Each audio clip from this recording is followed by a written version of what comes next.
Welcome to the Leadership Window podcast with Dr. Patrick Jinks. Each week, through a social sector lens, Patrick interviews leaders and experts and puts us in touch with trends and tips for leading effectively. Patrick is a board-certified executive coach, a member of the Forbes Coaches Council, a best-selling author, award-winning photographer, and a professional speaker. And now, here's Dr. Patrick Jinks. Hello, everyone.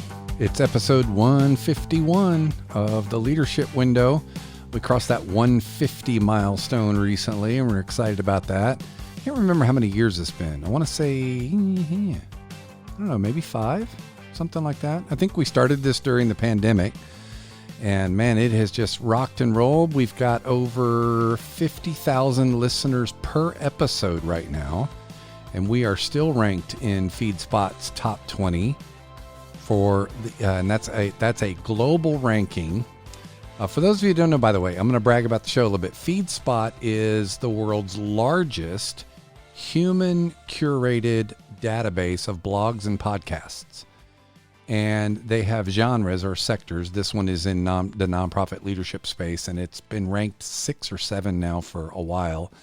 And we're proud of that because that's in there with leaders like Joan Gary, and it's just been an amazing journey and getting more listeners as we go. And the reason is because we have amazing people like Marc Pitman on the show.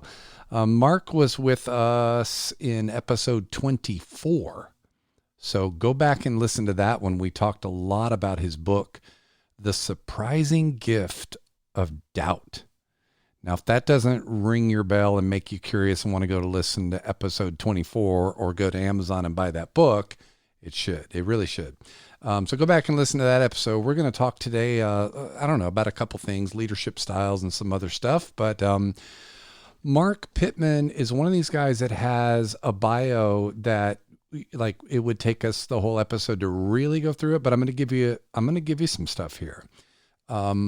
I don't know which one he would consider to be the most important. Probably the last part about being married to his best friend and being the father of 3 amazing kids. I'll put that in first because that's probably the best stuff. But Marc I met Marc, I don't remember how, I think it was in a listserv, Marc. You were up north, Vermont, New Jersey, where was it? Maine. Yeah. I knew it That's, was up. Wow, good memory. I think we met that way. And then you were just moving to South Carolina, to Greenville, and I'm in Columbia, South Carolina. And we then met in person through the South Carolina work of working in the nonprofit together sector. SC mostly, I think. Yeah. But Marc is the founder of Concord Leadership Group, and he's the co-founder of EWTS Coaching. And I couldn't wait to go and look that up. And it's so cool. I'm not even going to say what it is. I'm going to let Marc say what EWTS is. But he has served as the CEO of Concord Leadership Group for 20 years. And in that time, he has presented trainings and keynotes to over 25,000 participants all over the world. And he's coached hundreds of CEOs, C-suite executives, directors, owners. He is an ICF certified coach. In fact, he is, or was, I don't know if you still are, Marc, no, you used to be. I think your term is over, but you were at one time the president of the South Carolina chapter of the International Coaching Federation. Is that right? I'm happily the immediate past president now. I know. Isn't that a great feeling? Yes. It's so liberating. But in recent years, he's certifying 43, that number's probably higher now, what he calls Quadrant 3 leadership coaches. And we're going to define that here in a little bit. And man, it just goes on and on. He's got a master's in organizational leadership from Regent University. He's a certified Franklin Covey coach. He is a certified speaking professional of the National Speakers Association. And I think you were president of that too, weren't you, at some point? Probably. Oh yeah, I'm on the board for the National Speakers Association Foundation. Yep. Yeah. Very good memory. Wow. He's executive director of the Nonprofit Academy, and his family will walk out of the room if he starts belting his 80s tunes. And they'll say they don't know him. But Mark, so cool it's been too long since you and I got together, which reminds us we just need to have lunch sometime and not feel like we're having to record it. But we're recording it, and thanks, man, for reconnecting. You and I both, we won't go into it, but you and I both have one heck of a 2025 from a challenge standpoint, and we're excited about the year. What did I miss Character building, in your right? intro? What do people need to know about you? What's going on? I'm thrilled to be here. It's great to be a repeat guest. And things are, the family thing is real. The make a joyful noise is what the scriptures say. And that's what I take for granted, where the rest of my family actually is musical too. So a few weeks ago, I had John Rosenberg on my show. He's the author of A Guide to Thriving. It was so amazing. But he told a story about how this whole idea of helping people thrive came to him. And he was in corporate America, really succeeding in corporate, what he would define as success in corporate America, and had climbed the ladder and stockholder, and he had achieved these leadership rankings.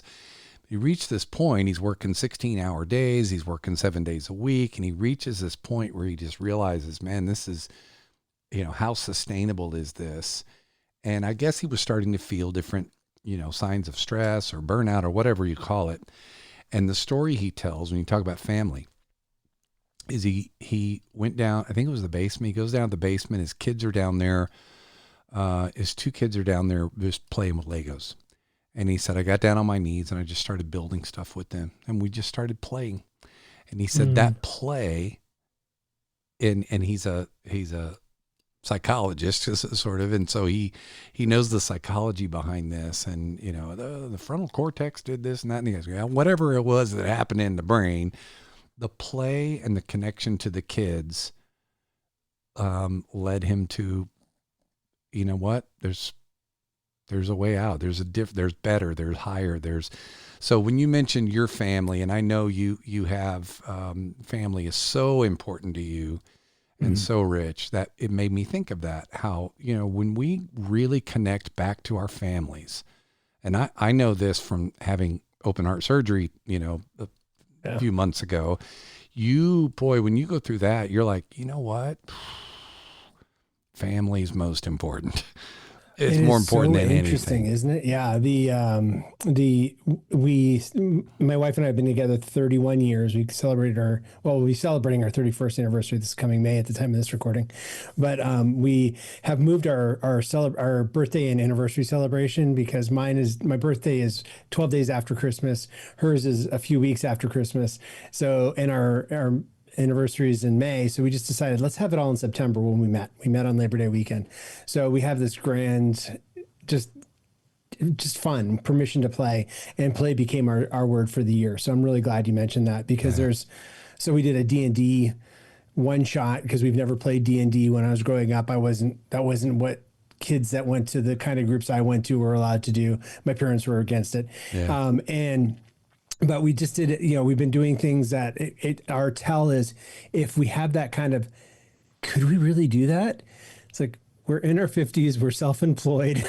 This is sort of, it's a tell for us of like, maybe our inner critic can be tamed down, and maybe that's a sign that, we should maybe press into this, and the delight and the, it doesn't have to be for learning, but the amount of learning and creativity it opens up is incredible. But we're not doing it because of the output that we can do. It's to experience a whole nother part of life that, getting married at a ridiculously young age we feel like, maybe now we get to enjoy our 20s. Now that we're Same here. It's 36 years for us. And I can relate exactly to that.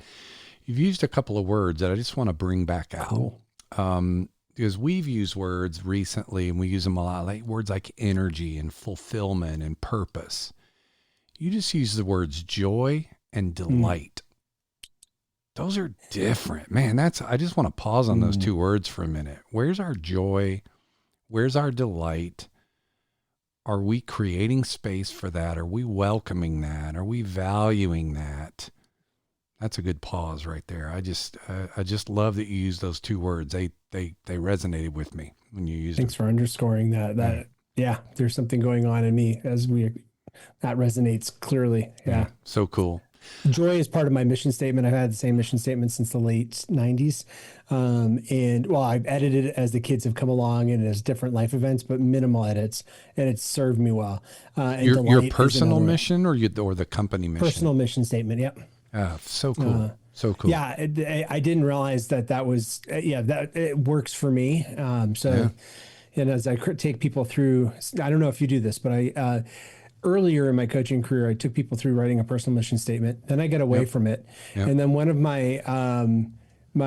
because coaching is more about the person, not about me coming up with training opportunities. Like if I were a trainer, it's just part of it is what coaching is. Yeah. But I had one person who went through our coach certification program. He said, you might want to reconsider that. It's because of you and your first coaching client, your first consulting client in Maine. You were coaching my CEO, and my CEO didn't know what to do with us as a staff. So he said, my coach is telling me to write our personal mission statement. So why don't you do that too? And she said, it was my first job. And because of that, I've made so much better choices. And I'm now living this place where I can go hiking when I want to. And I have a freedom in my work. So she said, you might want to bring back, I'm inviting you to consider bringing back helping people with their personal mission statements. It's probably time for me to go back and renew or revisit mine as you have done through the years, but I'm a believer in it. I like having the personal mission statement. What I've learned is that you can't get to mission until you first understand purpose. Like to me, the why comes before the mission. It's not the same thing. Like in the nonprofit sector, we teach, not we, but the sector has taught itself, or maybe the corporate sector has taught that mission is the why, but it's not. I've come to believe that mission is the what. Mission is the charge. Here's your mission. Here's your charge. Should you choose to accept it? But why is that your mission is a question that I think is even harder to answer for people to pause and say, what's my why in life? Not my what, but my why. And anyway, there's certainly a relationship between them. My wife challenged me to redo I used to say, I also did my values through a inventory sorter when I went through Franklin Covey coaching, and it was great 23 years ago, all this stuff. And so I say that every time we're training leaders. And she finally challenged me a few years ago, why don't you do it again? And so I did. And then I took the essentialism theory of primary means one. It's not a 10 or 5. It's rank them in order. Yep. But then so this past year, I've been going through another round of this as I've there's Robert Glazer wrote a book, The Compass Within. It just came out last year, and it's a really cool parable, and it takes you through a different way of values not being just a word, but a phrase that helps you make decisions. And so with coaching clients, I always have asked them, what does integrity mean to you? And I always try to help people attach a story to the value, because the value could mean a lot of different things to a lot of different people. But it occurred to me just recently, I had one of those moments that maybe my mission statement that I've had for so many years embeds my values in it. And so I ran it through, I happily work with the large language models. And so I ran it through the large language models and was shocked to see what they pulled out as archetypes and values. And so now I've been in another process of trying to really codify that so that right now my values show up on my Apple reminders when it's time for me to take my vitamins. The first vitamin is my values. So I'm trying to keep it in front of me, but I want it to be more of even more intentional direction. I was just about, you took the word like 1 second. The word is intentional. Yeah, you're being intentional about it. Absolutely. We all have values. Many of us don't know what they are. Yeah. But we have them and we live them. We actually believe them. We haven't paused enough to go, what is it? And where did it come from? And am I living it? And what does that look like? And man, I love that. I love that. We decided we were going to do this episode and talk about leadership styles because I've been all up, down, sideways, backwards, inside out, and otherwise on leadership styles. There's a lot of them out there, right? So you many. have, Yeah. and we do a disc assessment, and we Yep. do a, there's the teams assessment, and there's the Enneagram, and there's Phiro B, and there's all these things, right? And sales dogs and colors and animals. Yeah. Colors and animals, right? Yeah. But they all come down. So my studies in organizational leadership affirmed for me how so many of these things all come back to the exact same thing. Yeah. And what I love about your model, and this is what I want to talk about. I want to talk about your model for the 4 leadership styles and the research you did to come up with those 4. But they're aligned with what is known, not just in academia, but you lived through this and you go, yeah, that's them. That is them. I've seen them. I've lived them. I did your assessment online, and it nailed it as far as I'm concerned. And one of the things I did, just to quickly tell you this, sometimes people look at these leadership styles and they go, oh, this has to be wrong, right? I want to be transformational, and I believe I am, right? But yet it puts you at transactional, or it puts you at charismatic, or something else. I've learned to embrace where these profiles put me. Like I profiled as charismatic, and we're going to go through the 4. Awesome. And there's That's so funny, because a charismatic leader at a board retreat just last month, I have them do it in the retreat and then express. Yeah. And she took it 3 times, trying to change the answers, trying to game integrity. It. Yeah, trying to game it, but have integrity, because she didn't want to be charismatic. And I have a theory on why that may be, but I know why. I mean, as I was, when you answer the questions, they're very simple. I want to encourage people to go online at ConcordLeadershipGroup.com and do this, because it's simple, it's free, it's real easy. I think it was 4 or 5 questions, but they're accurate. And when you think about, transformational and transactional leadership, and the dichotomy between those two in academia, I study that. We do transformational leadership, the multi-factor questionnaire and all the stuff that they use to measure transformational leadership. Everybody wants to be a transformational leader. And I like to think that in some ways I am, but the style is more done through the charismatic lens. And I think people take these and they're like, oh, I'm a less than, or I should be this, or gosh, I wish I was a servant leader, because there's virtue in that. There's virtue in all of these if you are using them with purpose. And so anyway, so for the reason I've loved the Enneagram since I ran into it in my teenage years in the 80s. And I only started using it in coaching a few years ago when a friend of mine asked me to teach on it at a conference. But what I've noticed in teaching it publicly is that we identify with the shadow of our style because we live it. And so we don't want that. So what we hear is good, shadow, darkness, bad. And that is more telling because we experience all of it. And so that's one of the reasons I love the work that you and I get to do, is we get to show people, but there's a brightness that's causing there's a hero to all of these. All of these. There's a balcony to that basement. So But it's also a good reminder and awareness that we have blind spots. Yes. Right. Because charismatic, as I was answering some of the questions, I was like, I do this. I probably shouldn't, but I do. So this is how I'm going to answer it. And those just being asked the questions can often illuminate blind spots for us. And certainly if we use these in 360 mode, they really do. You mind just walking us through the 4 styles? And then I'd love to know sort of how you define each of them. And then what was the research behind this? How did you arrive at these? Okay. Yeah. So the 4 styles are servant leadership, transformational leadership, charismatic leadership, and transactional. And those aren't, you're not saying those in any particular order. No, I'm not. No, thank you for saying that. One of the greatest joys for this is not only identifying your style, but also then realizing, I have choices. There's options. Maybe I need to shift my weight and be a different way. And I love giving people that kind of freedom. Boy. Yeah, go ahead. This is going to be hard, Mark. This is going to be tough. This is going to be so hard. Go for it. Because what you just said, what I run into a lot with coachees is this will open up, like as we say, some blind spots, or they'll realize I'll be trying to help them realize they have a choice. The choices in behaviors, mindset shifts, habits, how we projecting to our people.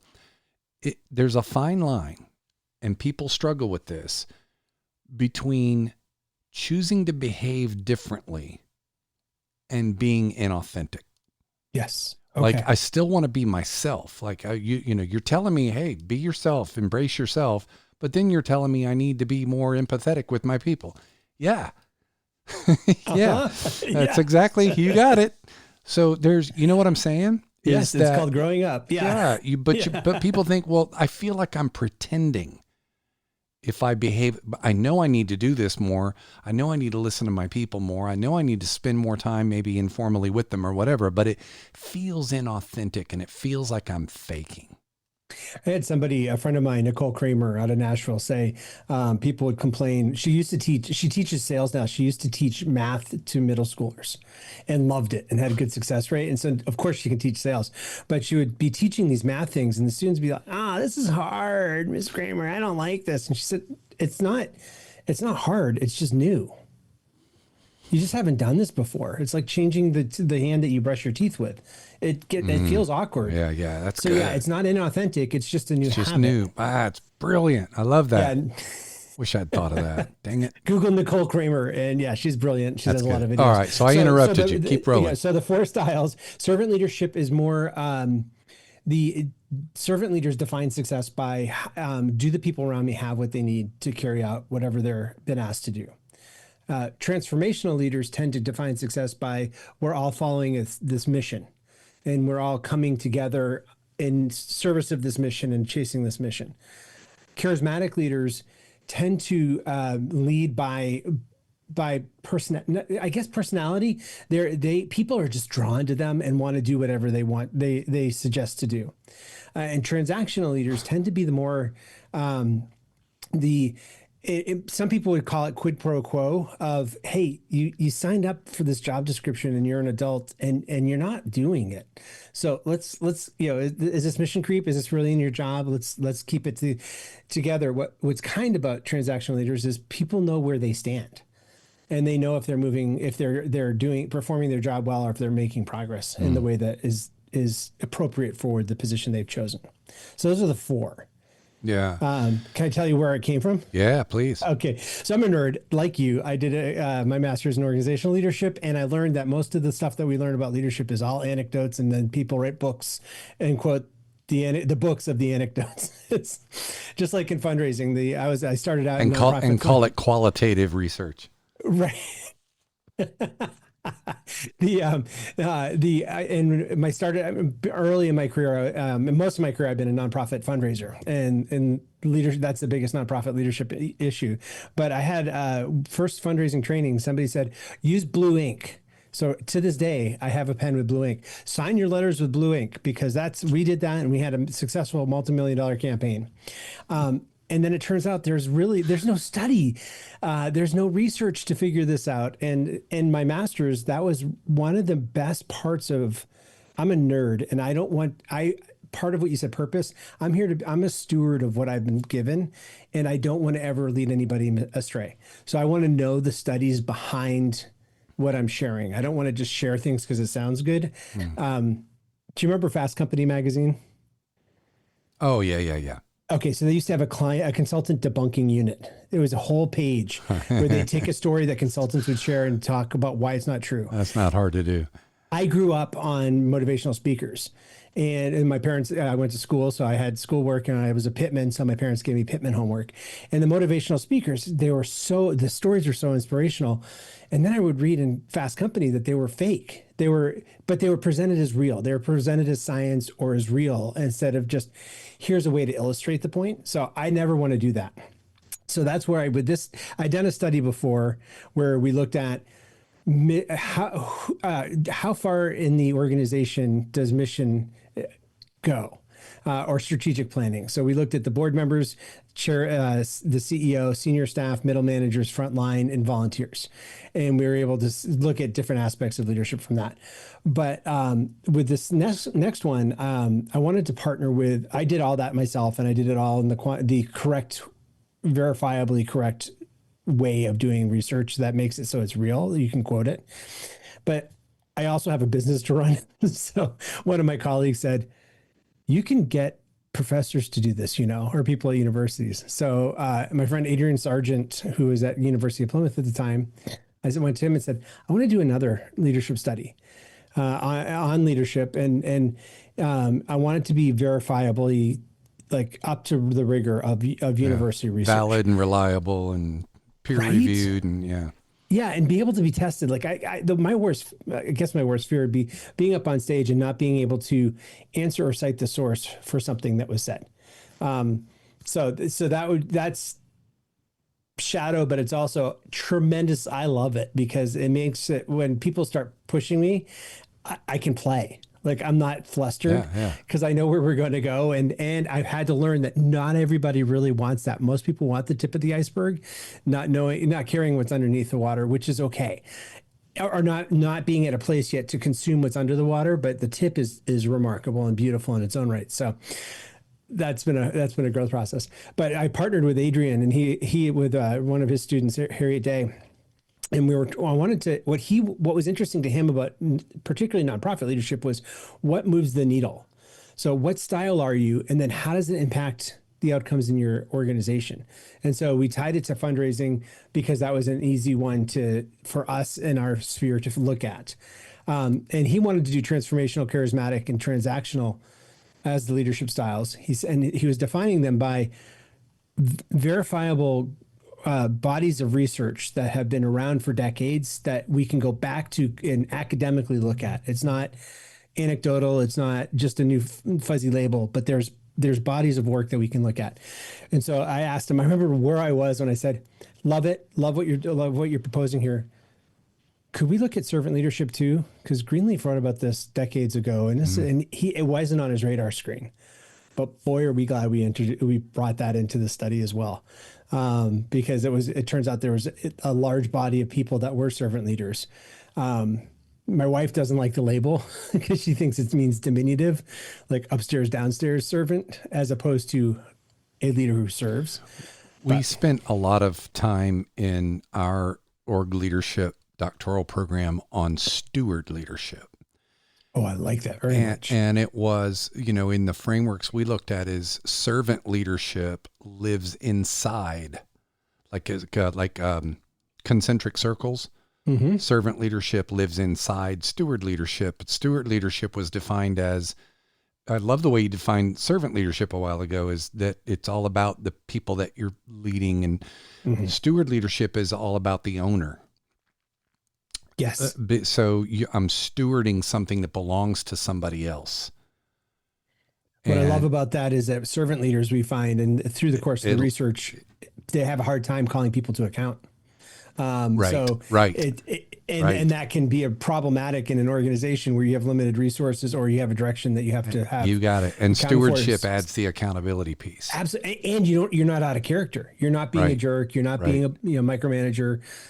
I love that. Steward. That's beautiful. Right. It helps that that's one of my main words too, anyway.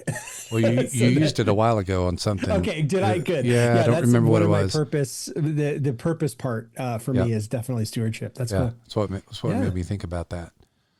We found that even though we did it with nonprofits, organizations over 1,000 CEOs took the test, and what we did took all the questions that. There were questions that weren't labeling at all. It was all behavior based. How do you lead? When you're pressed to the wall, what do you choose to? How do you make your decisions? And Adrian and Harriet did this. What was really cool was that we have found that it works it's a human thing. It's not a sector. It's not nonprofit, for-profit sector, but it's human. I've taken this out and done it with companies and groups that have all sorts of leaders, and they can all identify with them. And that's one of the things I wanted. One of the most challenging things, maybe you can help me with this because you're good with the matrices and all, is that it's not people expect 4 quadrants, or they expect a picture, and it wasn't that. We didn't Or go a into it looking hierarchy. Yeah, there isn't a better or worse. It depends on what your outcomes are, what you're trying to get. And yeah, even then, it's not necessarily better or worse. Some people are just have a preferred style that they lean into. Yeah. One of the people I've come in contact with over the past year is Aman Gohal, and she's on our show a few months back.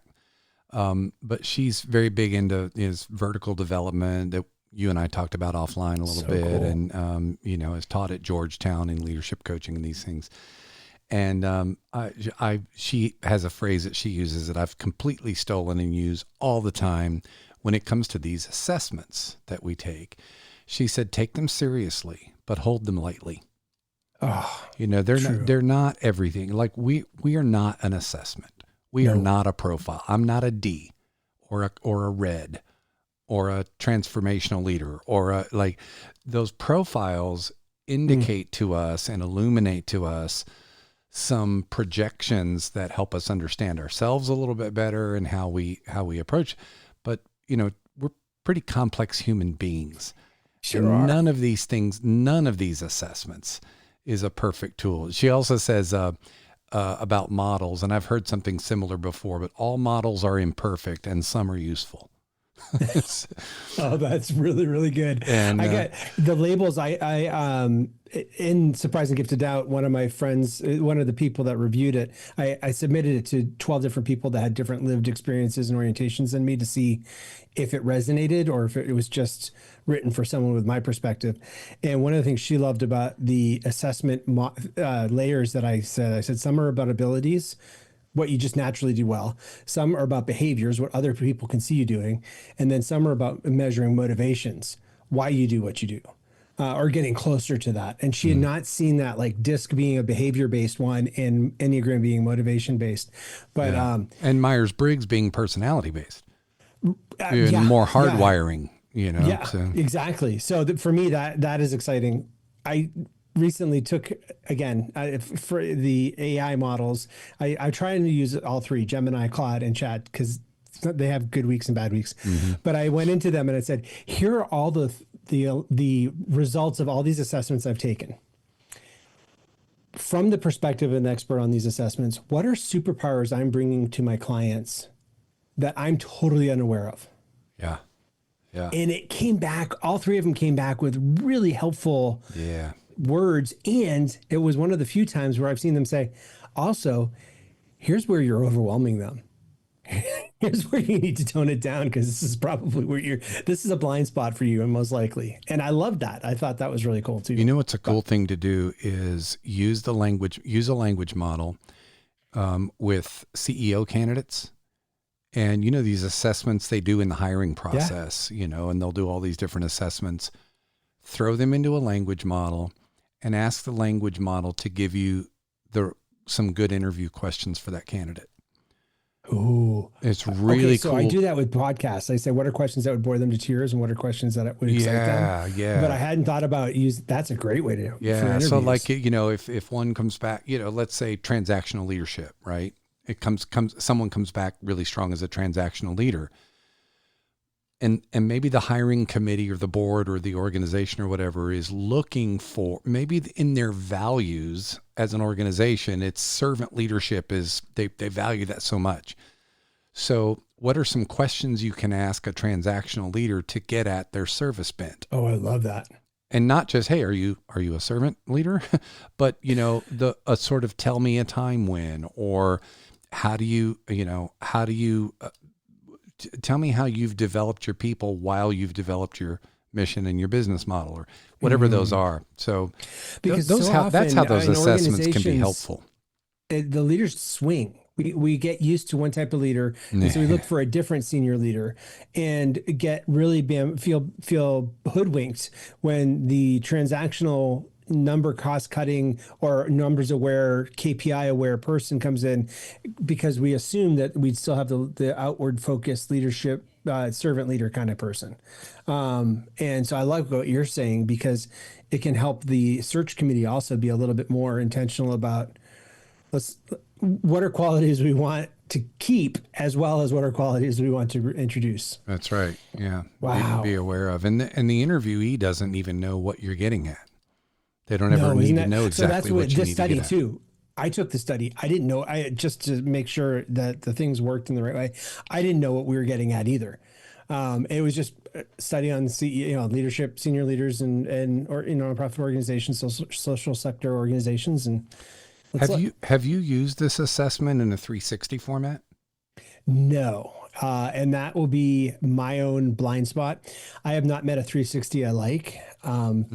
The experiences I've had administering and not so much being part maybe, but being in an organization that used them or administering them is it gave outweighted space for whiners and complainers.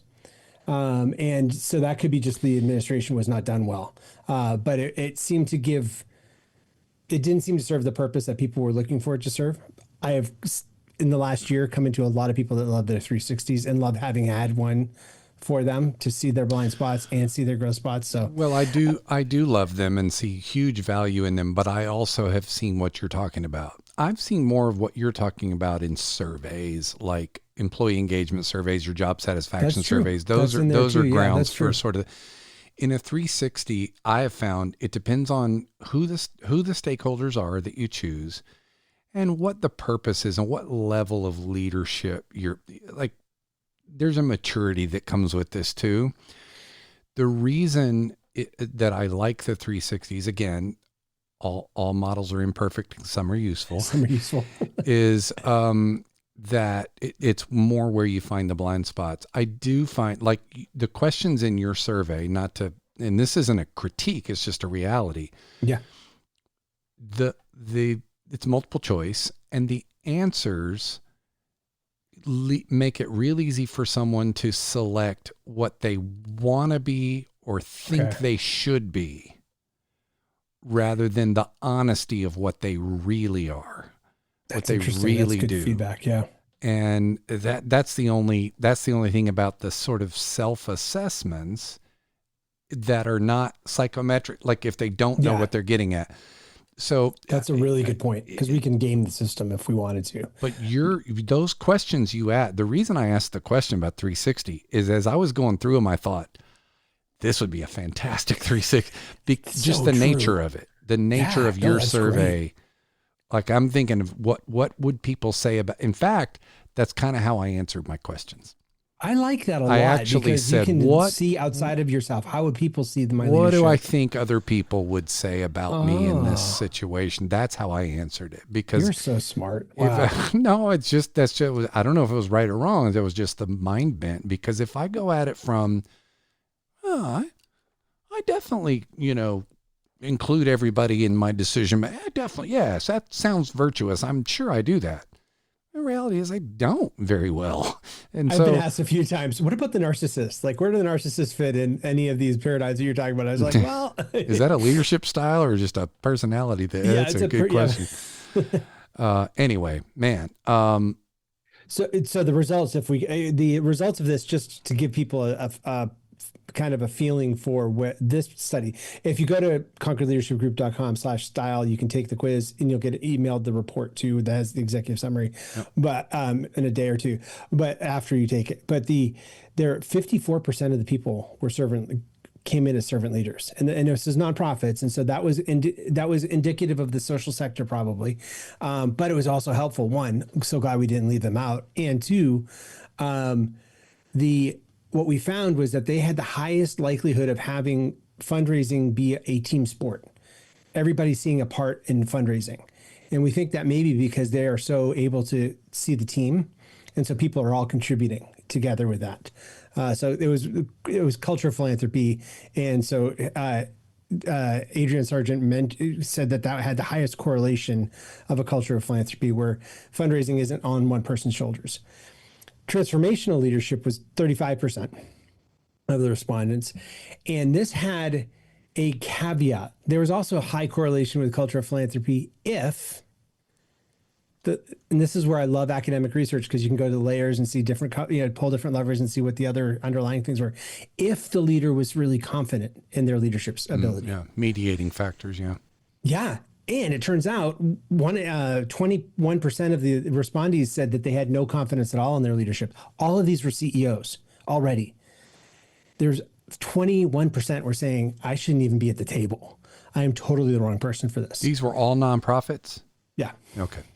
Yo, wait, look, what you're talking about, you could overlay these results you're talking about right now with all the stuff we do too. Like motivators. Most of the CEOs in the nonprofit sector that we do their motivation level across 7 dimensions, altruism is the highest. Almost always. Economic is almost always the lowest. See, yeah, and that that gets confusing. And it's one of the reasons I like looking at nonprofits, even though I work with leaders in all sectors, is that it's one of the most confusing sectors to be in, because your funding doesn't come from your customers. You're there because the people you serve can't afford to do what you need to raise money to do. So you have to talk to donors, and you don't own you don't have the responsibility and authority. You have the responsibility of making the decisions, but there's this board that has the authority to actually verify this situation. So you're getting pulled apart in a lot of different ways, instead of it's all leadership is messy and there's a lot of plates to spin, but there's certain dynamics that are inherently built into the structures of nonprofits in North America that make it an interesting play space. Yeah. Dysfunctional is the word I use for it. So there, I know there are people listening saying, but wait, what about the other two? So charismatic was 29%, and charismatic people, when it came to revenue or cultural philanthropy, charismatic leaders tended to have to shoulder the burden of finances all on their own, of generating the revenue. And I spoke to one after a conference session, and he was totally burnt out because he was capable in getting stuff done, and his board and the people that were had oversight over him just kind of checked out, and so he was burning out because they weren't pushing back, they weren't helping him refine, which he liked a lot. They were just saying, whatever you do, whatever you touch turns to gold. This is great. We'll keep doing it this way. And what Patrick, from reading from what you saw, a shadow side with charismatic leaders is that people will do whatever the charismatic leader says, even if it's unethical or bad. Oh, yeah. So that's where it can be challenging. Charismatic leadership can be an incredible asset. There are some times where you just need to shift into that charismatic role of, I don't care if you understand or not, we need to go this way. We need to run away from, that charging rhinoceros. We need to get out of here. So it's okay to shift into that, but there are times where people just tend to trust others, and the charismatic leader just needs to know that they be a steward of that. That's so good. So good. And then the last one was transactional. There's only 5% of the CEOs that responded to this had behaviors that linked to transactional leadership. And the correlation with this was with a decreasing revenue in the organization. So we don't know. Correlation is not causation. Right. We do not know if transactional leaders caused revenue to dive, or what I think is more likely, when revenue is diving, you need someone checking, dotting the I's and crossing the T's and saying, hey, wait, are we doing what we say we're going to do? Is there any place we need to cut back because we've overextended? I think that's probably, and I think that's one of the gifts of transactional leadership, is that they're able to see more clearly some organizational structures and systems that others that may be seeing people in a different way wouldn't value as much. But the systems are really important because they support the work that happens. So I am not, by the way, before I ask this question, where is this in the Doubt book? No, this is a complementary to the Surprising Gift of Doubt. Yeah, this is different. The report would be. Are you putting this in a book? It's concordleadershipgroup.com/report if you want to get the executive summary, and I can send it to you to put in the show notes if you want. Well, I'm talking about all the percentages and that's it's interesting. Okay. That's good. That's in an executive summary of the report. Yeah. So here's my question. This is not a gotcha question. This is am I understanding this right? as I might have missed the numbers exactly, but can someone, it looks like the percentages you gave me are well over 100%. Yeah. So does that mean that, I'm assuming what that means is that some people profile evenly between two. Yes. Okay. Very good. Okay. And the at concordleadershipgroup.com/style or fundraisingcoach.com/style, that quiz that you talked about, the 5-question 2-minute quiz, Yep. factors in for that. So there are some people that will be primarily one of those 4, and there are other people that'll be blends. And so the report that they get back, It literally says it's a blend. Yeah, there's a blend on the screen, and then there's also when you get emailed that has even more. That's good. More description behind it, and a description of the other types, so you know what those are too. Yeah. Very cool. You can tell I geek out about this stuff. I know, way I do too. It's awesome. Hey, so in our remaining time, I want to look at another model that's on your site, which is the leadership journey. And what you have there is quadrants, and I love quadrant. I love a good matrix. But you have quadrants, and I know it's hard on a podcast to visualize it, but I'd like to try. Okay. And I love that you call this a journey. So it's not, oh, I'm in this quadrant, or no, this is the quadrant I'm in. It's movement in and out of these quadrants, if I'm understanding it right. Yes. And so, could you just describe visually for us, try to help us get an image of it. And then let's walk through, because I have a question. I want to talk about, quadrant 3 leadership, as you call it. This is the gotcha question, right? Yeah. No. I already asked that one, and I didn't get you. So I'm not going to try again. I appreciate the invitation here. The so if you're not driving, picture an axis. The vertical line would be your confidence line, and the horizontal line would be your inputs, where you're getting your leadership cues or inputs from. The top of the vertical line is high confidence. The bottom of the vertical line is unsure, where you're lacking confidence. The horizontal line has one side which is external inputs and one side that's internal inputs. So where you start in quadrant 1 is where you observe leaders. You're the highest confidence and you're looking externally. You're looking at the people that you've seen lead before. You're looking at probably athletic coaches you've had, teachers, early job supervisors, and you're at your highest confidence because either you feel like finally somebody sees I can lead, or you trust the person that put you there. I don't see it myself, but they do. So that's the highest the confidence you'll have. The observe quadrant, I really wanted to call, copying, because you're basically trying out the stuff that you've seen other people do. And that tends to not work very well because you're not them. Mm-hmm. So that's when the confidence drops down and you drop down into quadrant 2, which is the experiment quadrant, which is where you start trying to figure out what's wrong with me. Why is this not working? It could be an introvert following an extrovert leader and saying, why is this so draining? He seemed to have so much energy when he didn't have any structure. Why do I need an agenda? So people start going through certifications, they go listen to podcasts, they go to conferences. The whole while, all good things. The whole while, though, it's that nagging question of, they're going to find out I don't know what I'm doing. They're going to find out I'm lacking. Imposter syndrome. It is. Yeah.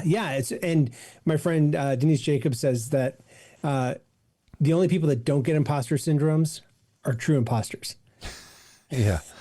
So again, but they're lurching from fix to fix, from trying to get it right to trying to get it right, and trying to stay just ahead of the people they're leading because something doesn't feel right. And all the other leaders around them seem to have it figured out. Nobody else seems to be struggling the way they are. Okay. So again, you're in the lower left quadrant, which is I'm in the unsure category on the vertical.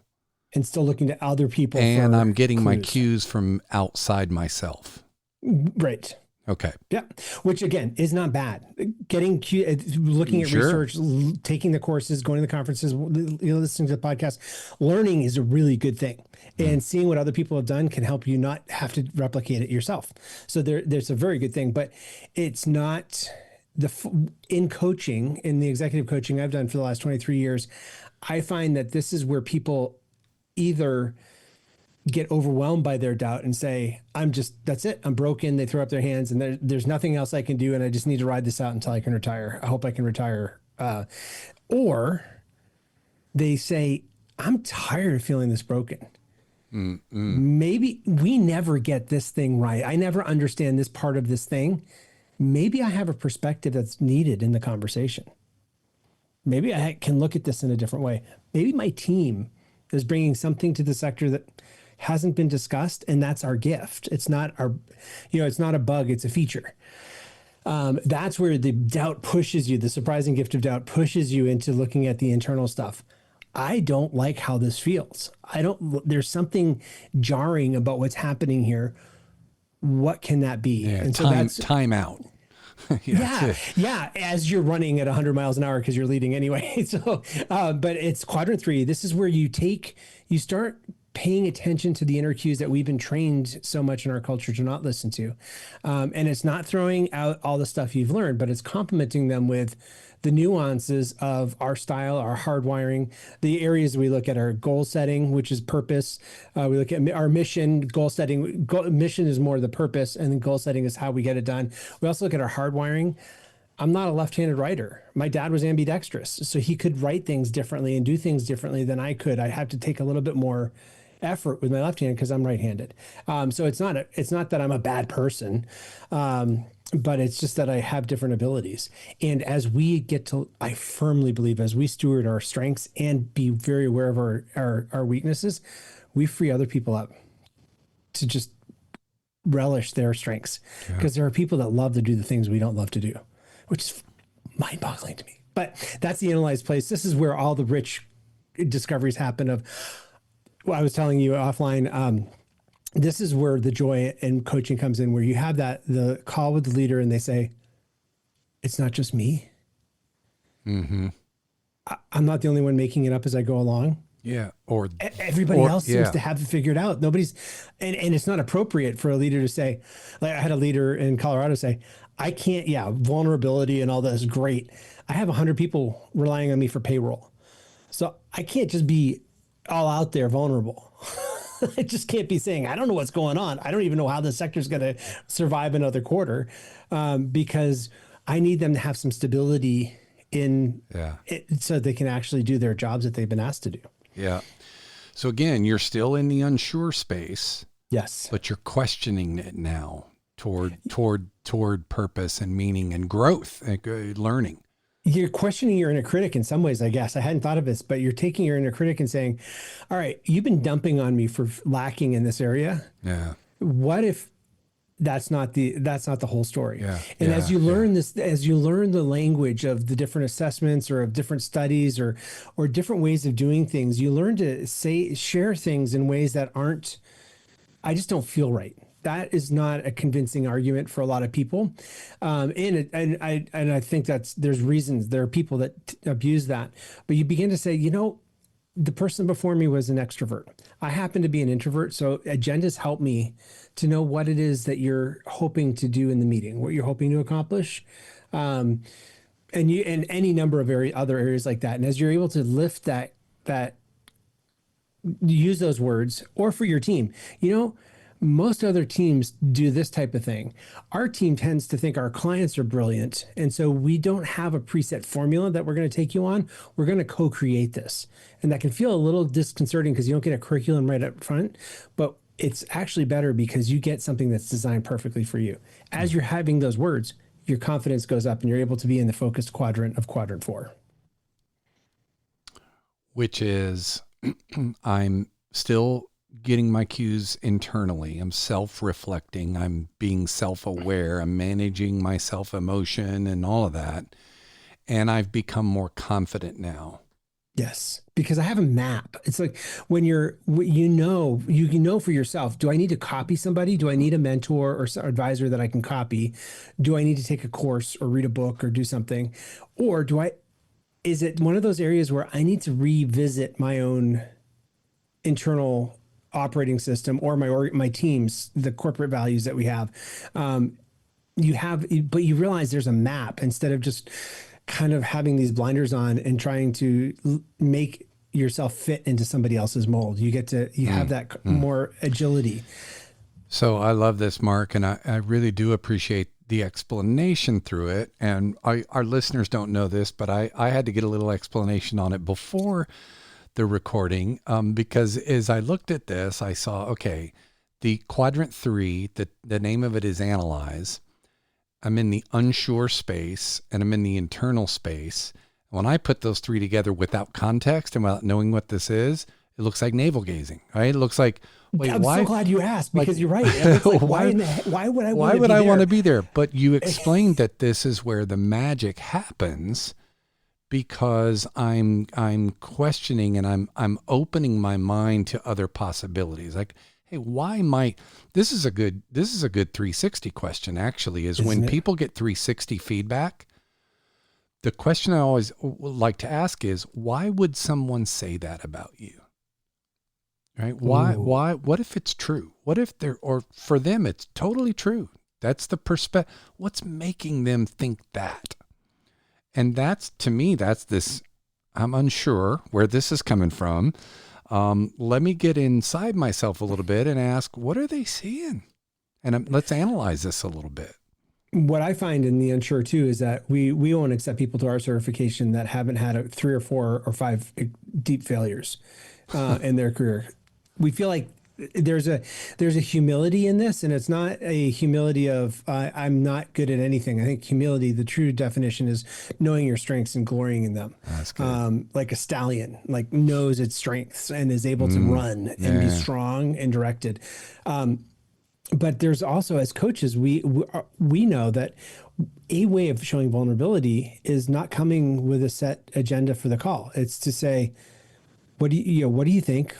What more is there? And to lead with curiosity instead of certainty. And that's where that's why I see quadrant 3 as a glorious space. And I'm so glad you could read the obvious labels I have on the model to say, maybe not everybody's seeing that. It's good. Well, that's why that's why you're here. That's why we're doing this. We want people to understand it. Because this is a very helpful framework. And the question we always ask, and get into there's this. one more thing, if I could, because you did leave an open story loop for people. The EWTS coaching stands for exactly what to say coaching. Exactly what to say. Phil Jones wrote a book called Exactly What to Say, which has gone on to sell over 1.5 million copies, and is really helpful in helping people remember basics of communication theory and strategy, and just how to communicate, get out of your own head and communicate from another person's perspective, and remove barriers that you're unintentionally putting up. So he does the training, and he has guides like myself. I'm certified as a guide to help train people.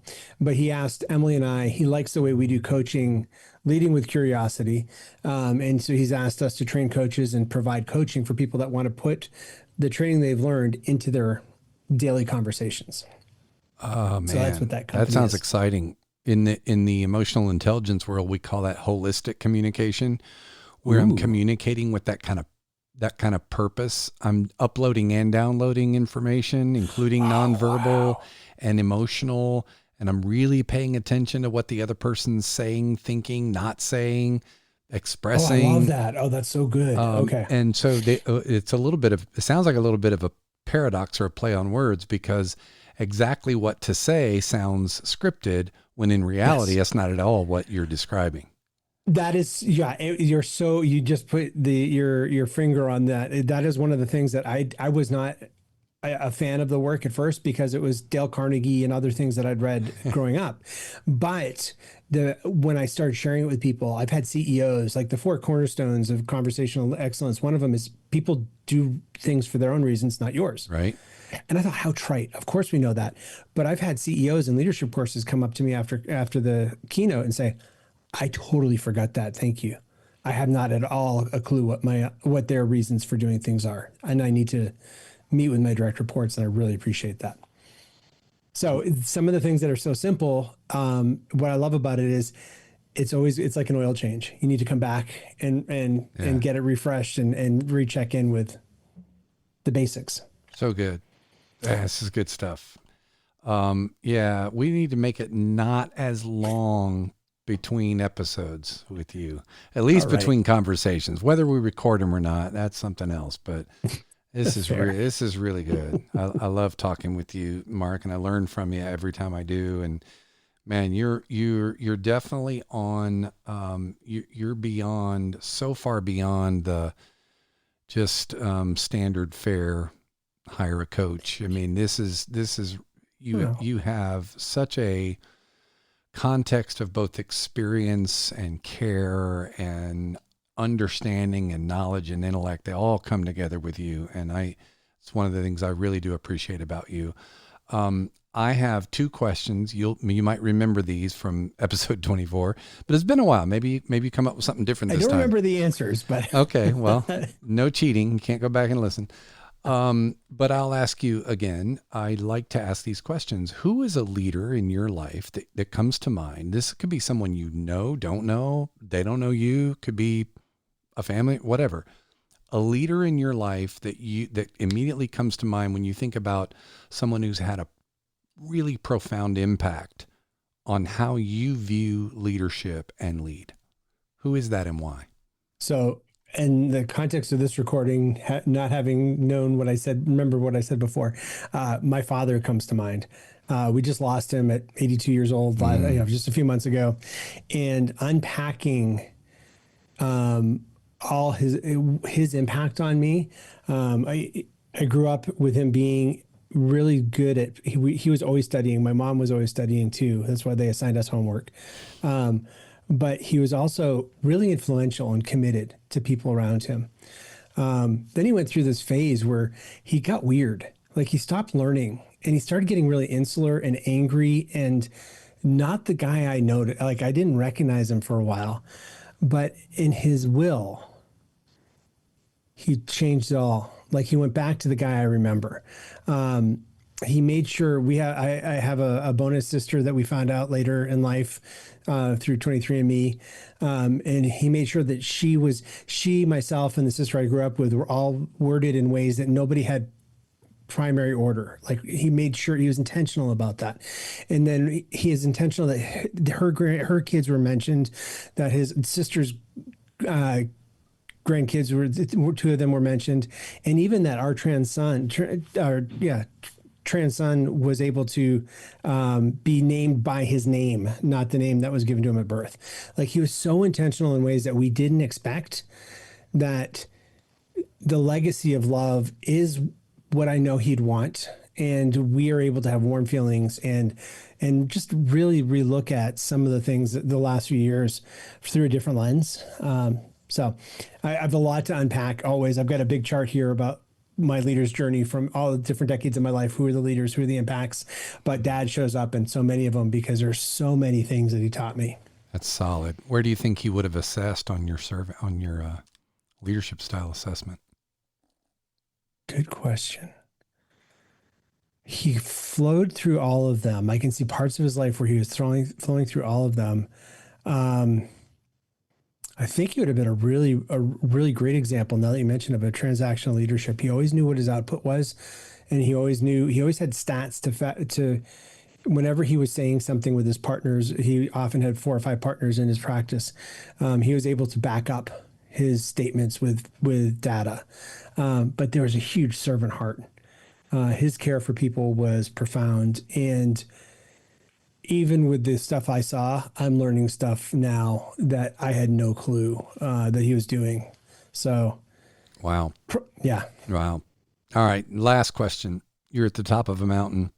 All the leaders of the world are at the bottom of the mountain, but you have a megaphone and they can all hear you, and they're listening to what Marc Pitman believes is the most important tenet of leadership for all leaders to think of. The 15-second Marc Pitman soundbite on leadership.